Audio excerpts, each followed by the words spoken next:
Sejumlah ruas jalan utama di Kota Malang yang biasanya ramai dilewati warga ditutup petugas. Penutupan jalan ini sebagai upaya pembatasan mobilitas warga di tengah kembali meningkatnya kasus COVID-19 di Kota Malang. Penutupan ruas jalan utama terjadi di dua kawasan, yakni kawasan Trunojoyo atau Stasiun Kota Malang dan Jalan Soekarno-Hatta. Penutupan arus ini dilakukan mulai pukul 19 hingga pukul 23. Sejumlah petugas dari polisi, TNI, Dinas Perhubungan, dan Satpol PP berjaga di beberapa titik yang menjadi lokasi penutupan arus. Penutupan arus ini dilakukan untuk mengurangi mobilitas warga dan sebagai langkah antisipasi lonjakan kasus COVID-19 dan mulai menyebarnya varian Omikron. Dua kawasan yang ditutup yakni Jalan Depan Stasiun Kota Malang dan Jalan Soekarno-Hatta, yang merupakan dua kawasan yang selalu ramai oleh warga. Di kawasan Stasiun Kota Malang, penutupan arus dilakukan di depan Stasiun Jalan Trunojoyo dan Jalan Kertanegara. Sedangkan di Jalan Soekarno-Hatta, penutupan dilakukan mulai dari Jembatan Soekarno-Hatta dan Monumen Pesawat. Selain penutupan arus, berbagai upaya juga terus dilakukan untuk mencegah lonjakan COVID-19. Di antaranya adalah dengan patroli dengan skala besar untuk mengingatkan masyarakat agar patuh protokol kesehatan. Saat ini kasus aktif di Kota Malang mencapai 169 kasus. Kita mengadakan penutupan sementara pembatasan untuk arus lalu lintas. Untuk sementara untuk Malang Kota ada 2 titik, yaitu stasiun sama Jalan Soekarno-Hatta. Jadi nanti prosedurnya kita pembatasan untuk ke wilayah yang sudah ditentukan, yaitu surat sama stasiun untuk roda 2 maupun roda 4. Kecuali untuk pejalan kaki nanti dimulai pukul 19 sampai 23. Jadi ini tujuannya untuk mengurangi penyebaran COVID-19. Demikian. Jadi mengurangi mobilitas warga gitu kan? Mobilitas warga sementara lagi. Berarti ada pengalihan arus ini Pak? Kalau ya, sementara untuk suku Bandungnya adalah pengalihan arus untuk di pusat-pusat keramaian. akan berlangsung selama berapa lama Pak ini penutupan? Ini dimulai mulai kemarin. Untuk selanjutnya nanti kita masih nunggu petunjuk dari pusat. Simon Alfredo melaporkan. Banyak dipasang di pohon pelindung maupun tiang listrik, iklan reklame dikeluhkan banyak pihak karena mengganggu pemandangan kawasan. Tidak hanya itu, iklan reklame tidak berizin masih banyak terpasang menunggu penertiban. Beginilah yang terlihat di beberapa titik jalan penghubung antar desa dusun di wilayah Kabupaten Malang. Tidak berbeda dengan di jalan protokol, iklan reklame juga banyak dipasang di jalan desa. Namun sayang, pemasangan iklan reklame ini banyak melanggar aturan. Selain dipasang dipaku di pohon pelindung, tiang listrik juga tidak dilengkapi izin pemasangan dari dinas terkait. Kondisi ini harus menjadi perhatian pihak terkait untuk memastikan pemasangan reklame tidak melanggar aturan dan sesuai dengan Perda tentang reklame. Menurut salah seorang warga sekitar menjelaskan, untuk reklame di jalan dusun atau desa terkesan kurang pengawasan, berbeda dengan jalan protokol yang lebih ketat pengawasan termasuk operasi penertiban. Di Jalan Raya Bocek, Karangploso juga terlihat cukup banyak iklan yang dipasang di pohon pelindung, tiang listrik dan juga dipasang melintang di atas badan jalan. Sehingga ketika tali pengikat putus, maka iklan akan ke badan jalan dan bisa mengganggu pengguna jalan yang melintas. Ya, mengganggu lah. Iya. Iya, seharusnya itu harus ada izinnya dulu, biar nggak mengganggu begitu. Pak, kemudian banyak juga dipaku di pohon, Pak. Iya, banyak itu ya. Banyak. Jadi pohon-pohon paku di pohon, padahal aturannya memang nggak boleh. nggak boleh, Pak. Yang melintang juga sekarang masih banyak juga. Banyak. Ya khawatirnya ini kalau Putus. kayu-kayu yang udah kering itu, kalau ada angin, khawatir tumbangnya itu. Kemudian ada yang berat, ya. yang melintang tuh kalau putusannya kan juga talinya. Iya, talinya khawatir. Ya. Tapi masih banyak aja, Pak, ya kalau terlihat. Banyak yang sampai sana tuh. Sampai. Pak, itu kan juga apa? Sebetulnya pajak reklame kan juga besar untuk APBD sebetulnya, Pak, ya. Iwan Hikmawan melaporkan. Mengecek kesiapan pasukan dalam mengantisipasi perkembangan situasi yang terjadi di wilayah Jawa Timur, Kodam 5 Brawijaya melaksanakan apel gelar pasukan dalam rangka antisipasi situasi perkembangan wilayah di Jawa Timur. Apel gelar pasukan dalam rangka antisipasi perkembangan situasi wilayah Jawa Timur yang dipimpin oleh Pangdam 5 Brawijaya, Majen TNI Nur Cahyanto. Apel yang berlangsung di lapangan Rampal Kota Malang diikuti oleh ratusan personil TNI yang berada di lingkungan Kodam 5 Brawijaya. Pangdam 5 Brawijaya Majen TNI Nur Cahyanto dalam amanahnya menghimbau para prajurit untuk selalu siap sedia dalam melaksanakan tugas dalam menjaga stabilitas, keamanan, dan keutuhan NKRI.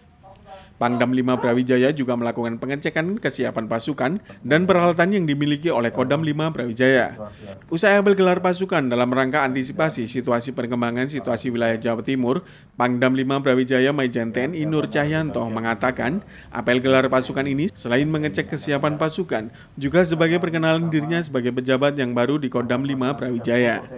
Pangdam 5 Brawijaya menambahkan bahwa antisipasi wilayah di Jawa Timur selain bencana, gangguan keamanan yang mengancam keutuhan NKRI, juga fokus utamanya adalah penanganan COVID-19. Prajurit di Kodam 5 Brawijaya terus berupaya dan bekerja keras mencegah persebaran COVID-19 di Indonesia, khususnya di Jawa Timur. Ya, rekan-rekan sekalian, pagi ini saya mengambil apel gelar pasukan karena saya pejabat baru di Kodam 5 Brawijaya.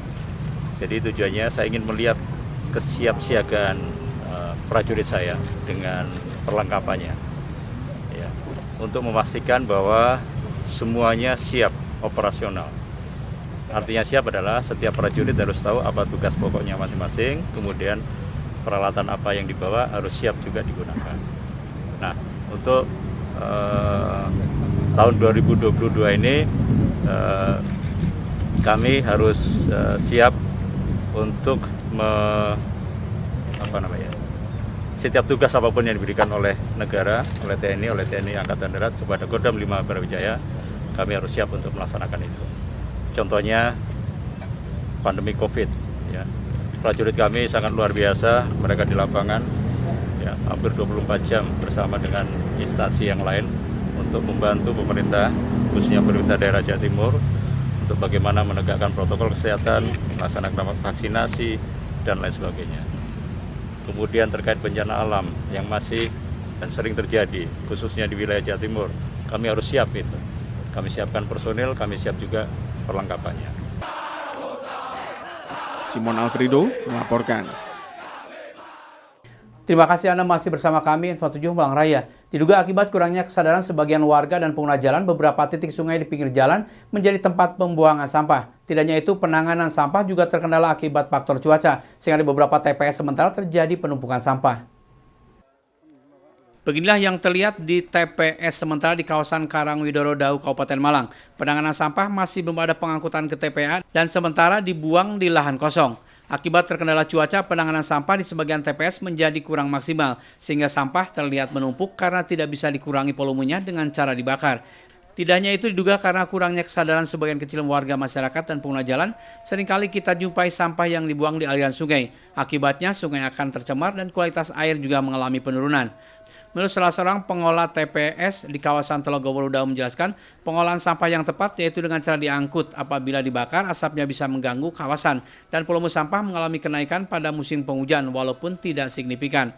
Di lokasi di bawah jembatan menuju Desa Gading Kulon terlihat sampah dibuang di bawah jembatan sehingga masuk ke aliran air. Banyak pihak berharap ada peningkatan kesadaran warga dan pengguna jalan agar tidak membuang sampah di bawah jembatan dan sungai tidak tercemar dan lingkungan tetap menjadi bersih. Terus meningkat. Konsumsi warga mungkin kalau musim penghujan kan dingin, banyak makan. Sampai berapa persen biasanya peningkatan, Pak? 5% aja. 5%, Cuma Pak. kan berpengaruh untuk kapasitas pembuangan, kapasitasnya tempat kan berpengaruh. Kalau dikatakan meningkat ini enggak begitu signifikan, cuma bisa dirasakan. Ya.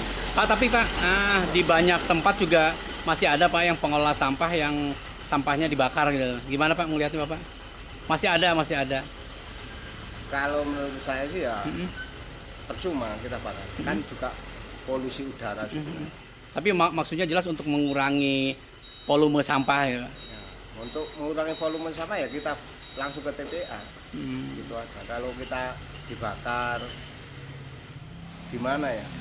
Pendapat orang kampung kan beda-beda. Iya. Kalau kita dibakar ya polusi ke kampung, otomatis asap. Kita warga negara Indonesia berperilaku yang baik aja. Oke. Biarpun bukan untuk negara, untuk kampung masing-masing aja. Iya. Belajar bertanggung jawab Langsung dengan apa yang kita berbuat.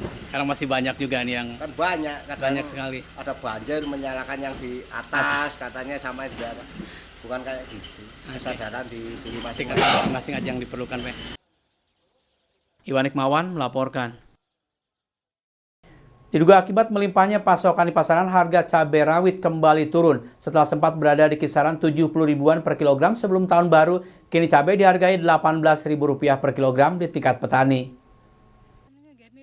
Turunnya harga cabai dirasakan oleh para petani. Harga cabai kecil sempat berada di kisaran 70 ribuan per kilogram sebelum tahun baru, dan kemudian terus turun hingga saat ini berada di kisaran 18 ribuan di tingkat petani. Tidak hanya itu, akibat faktor cuaca, tanaman cabai juga menurun kualitasnya karena banyak terserang cacar dan juga pohon cabai mulai mengering. Akibatnya volume hasil panen pun menjadi menurun dan begitu pun dengan harganya. Padahal biaya untuk perawatan tanaman semakin tinggi untuk kebutuhan obat-obatan dan juga pupuk. Menurut salah seorang petani di kawasan Karangploso menjelaskan, dengan harga saat ini 18 ribuan termasuk harga rendah untuk cabai. Jarang berada di bawah harga 20 ribuan harga jualnya. Di lokasi terlihat cukup banyak lahan yang ditanami cabai dan sudah siap panen. Namun sayang dengan harga saat ini para petani tidak bisa mendapatkan keuntungan yang lumayan karena biaya perawatan atau operasional juga semakin meningkat. Bu, harga Lombok sekarang berapa cabai kecil sekarang? 18. Di tingkat petani ya? Kemarin 18. Itu berarti harga turun, Bu ya? Oh ya. Sebelum tahun baru berapa sekarang dulu? Oh, ini kok tahun baru 60. 60, Bu ya? 70. 70 nah. Di Bu, petani. ya kira-kira kok sampai turun ini kenapa, Bu? Apa banyak yang panen apa gimana? Iya, banyak yang panen. Banyak yang panen. panen. Bu, kalau harga 18 untuk Lombok termasuk murah, Bu ya? Iya, murah dari petani. Petani. Kalau di pasar ya. Kalau di pasar masih Bu ya. Nah, Bu, pengaruh yang cuaca gimana, Bu, ke tanaman Lombok, Bu? Kan iki yang cacar nih lho. Oh, cacar, Bu ya. Nggih, Oh, kira-kira. berarti hasil panen bisa berkurang berapa persen, Bu? Dibandingkan ketika kondisi normal, kondisi bagus. Normal ya. 15. 15 hilangnya, Bu ya. Iwan Hikmawan melaporkan. Terima kasih Anda masih bersama kami Info 7 Malang Raya. Perayaan Tahun Baru Imlek membawa berkah bagi perajin lampion di Kota Malang. Setelah tidak ada produksi karena pandemi, pesanan kembali berdatangan pada Imlek kali ini. Tidak hanya dari Indonesia, pesanan lampion bahkan tembus pasar mancanegara. Setelah 2 tahun berhenti produksi lantaran pandemi, kini pengrajin lampion di kawasan Jodipan, Kota Malang mulai kembali produksi. Mereka mengerjakan pesanan lampion yang datang dari dalam dan luar negeri. Pesanan dalam negeri paling banyak datang dari wilayah Jakarta dan Surabaya. Sementara dari luar negeri pesanan datang dari Italia. Tidak hanya lampion ukuran kecil dan sedang, ukuran lampion dengan diameter 1 meter juga menjadi pilihan para pembeli. Pesanan lampion kali ini juga tak didominasi warna merah seperti tahun-tahun sebelumnya. Beberapa warna yang banyak diminati yakni warna pink, merah putih, dan warna toska. Meski harga bahan baku mengalami kenaikan hingga 20%, namun harga lampion tidak mengalami kenaikan. Lampion Imlek ini dijual dengan harga Rp30.000 hingga ratusan ribu rupiah per buah. Pengrajin lampion berharap tak ada penutupan kembali akses ekspor lantaran 50% pesanan lampion berasal dari luar negeri. Kalau dulu kan kalau Imlek dominan warna merah, Mbak. Kalau sekarang hampir semua warna sama orang dipakai, Mbak. Kayak kapsul gini warna pink, itu warna oranye, warna toska gitu, Mbak. Udah nggak dominan warna merah. Lebih ke dekorasi ya, Mas ya? Iya, Mas. Mas kemarin kan 2 tahun pandemi itu, Mas. Terus sekarang gimana, Mas? Ya alhamdulillah 2 tahun kemarin nggak ada pesanan sama sekali, Mas. Baru tahun ini baru ada pesanan dari Italia, langganan yang seperti biasa itu. Mas, pesanan kemana aja, Mas, yang ke luar negeri, Mas? Kemarin kirim ke Italia, Mas. Itu sekitar 1.500. Simon Alfredo melaporkan.